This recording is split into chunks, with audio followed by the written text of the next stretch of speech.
আমার বাড়ি ঘর ওঠারে না দিতে না ঠিক মতো ঘর বার হতে পারে আমার তো লুঙ্গি নাই লুঙ্গি একটা কিনে আনতে হবে। এটা কি অবস্থা এইরকম ভাবে এই আল্লাহতে আছে আর কি। যে তখন চা বেচছে তখন চল বার মতন না তখন দুই বেলা ভাত খাই অথবা তিন বেলা খাই তারপর মনে করেন আমরা সকালে পয়েন্ট পাই আয়া কাজ পাই না, একদিন পাইলে 3 দিন পাই না।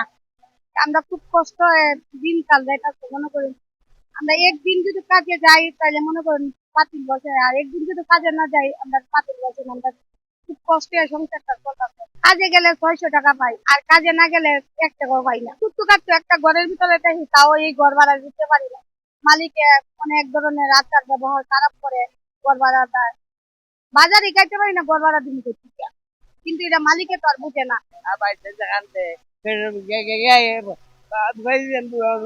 আমারও টাইম দিয়ে আমারও টাইম নাই টাইম দিয়ে আমরা গরিবের কোনো সাহায্যের জন্য হাসতার সময় আমরা কাজ যাই, কাজ নাই। 8 জন 10 জন মানুষ খাওয়াই আমরা কাজে নেনাচ্ছি। ঘর ভাড়া দিতে হারি না, কিছু করতে হারি না। ফুটপাত ব্যবসা করবার লাগি দেয় না, অটো গাড়ি চালাইবার লাগি দেয় না।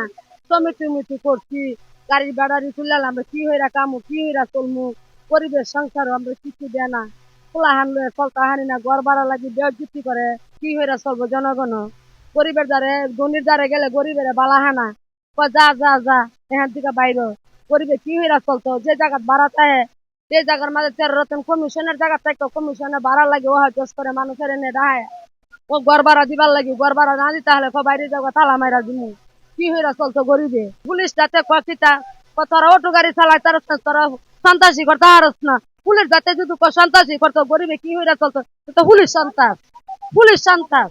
আমাকে গেলে বাদ পাই যাও কাম না হইলে কোনো বাদ নাই বাসা ভাড়া আছে কাম না হইলে আমরা বাসা ভাড়া রেখে দেবো সরকার বুঝ যে কোনো হোক আমরা তো কাজ নাম দিয়ে রাখতে পারি দেখো কাজ নাম দিয়ে আমরা কাজ জিনিসপত্র সব তার দাম 500 টাকা হারিয়ে হলো আমরা এটা শিখেন কিভাবে আমরা বাচ্চা খাইতে পারি কিভাবে আমরা চলতেছি একদিন গেলে আরো 7 দিন দেখতে পারি আমরা 8টার সময় আই কামের আশায় কাম হয় না করে আমরা দিনের 12টার মতো আমরা অপেক্ষা করি কামের আশায় কিন্তু কাম হয় না করে আমরা বাসার যাই গেলে পরীক্ষা যখন বাচ্চা ফালতাম তখন রান্না বান্না করি ওরাও একটি জ্বালানি ডাইলানি আনি ওই হালতে আমরা ফুলি এই হালতে আমরা দিন যাই আমরা বাচ্চা কাচ্চা বুঝে কত কথা না নিজে বুঝে তো কত কথা না এই হালতে আমরা দিন যাই কিন্তু আমরা খাল দিয়ে আমরা মনে করে কাম করতে আমরা বাধ্য আছি নাইলে চেষ্টা করবো আর কিছু করার না বাচ্চা কথা না কিছু নিজেও বাসা কথা